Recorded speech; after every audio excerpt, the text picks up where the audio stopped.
గాంధీ పుట్టిన దేశం, రఘురాముడు ఏలిన రాజ్యం.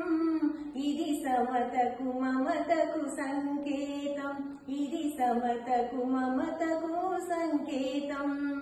రఘుపతి రాఘవ రాజారాం, పతిత పావన सीताराम. ईश्वर अल्लाह तेरे नाम, सबको सन्मति दे भगवान. వేదాలన్నీ మరచి, మోసం వేషం విడచి, మనిషి మనిషి